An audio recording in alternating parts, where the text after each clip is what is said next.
The methods I just showed you are the very standard conventional styles of training. They've been around for years, it's what everybody's been doing. I'm not going to say they don't work because they do work. But to mix up and kind of give your routine some spice, I do ranges.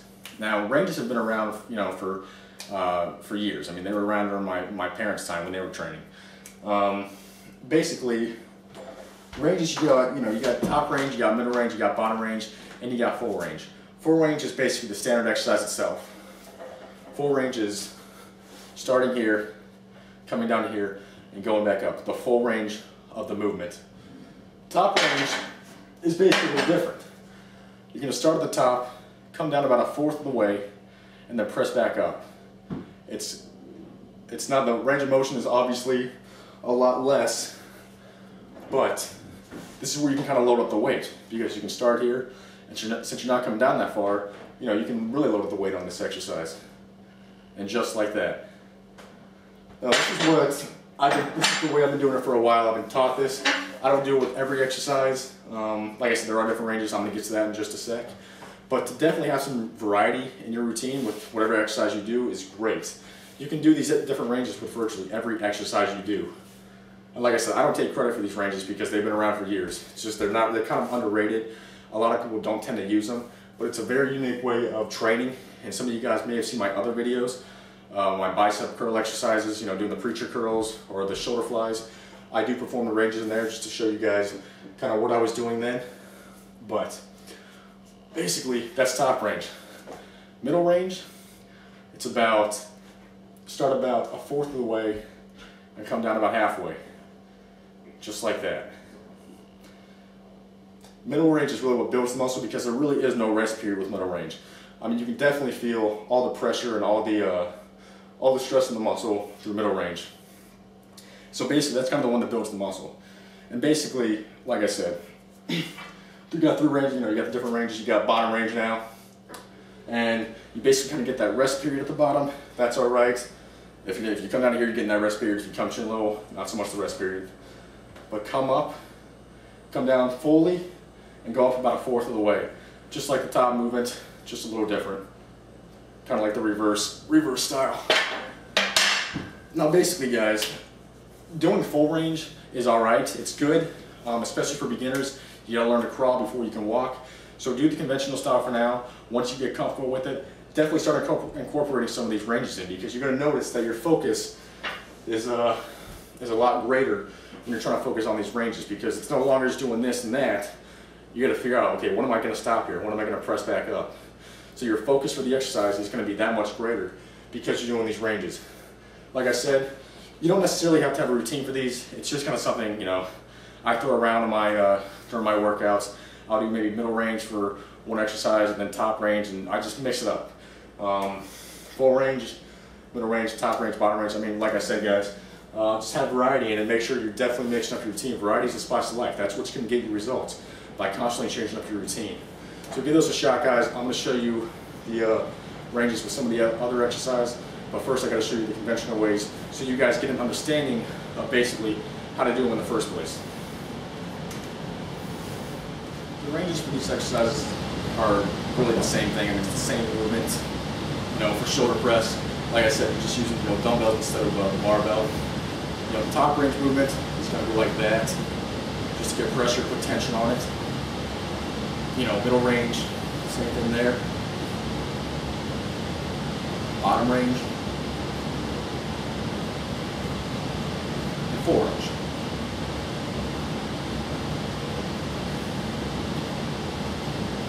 So it's basically how it sounds, guys.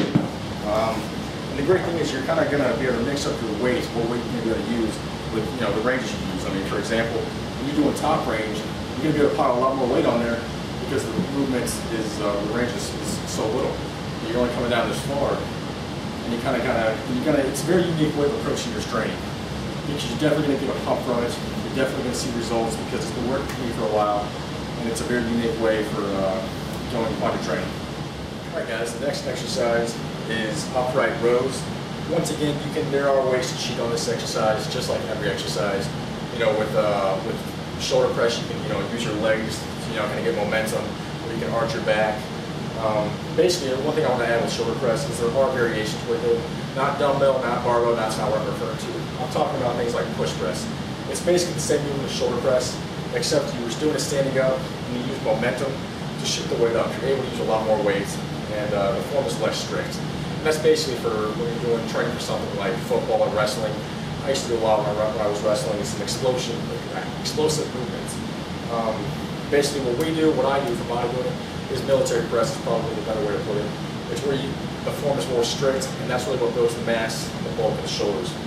But basically, guys, upright rows, not a hard movement to get down.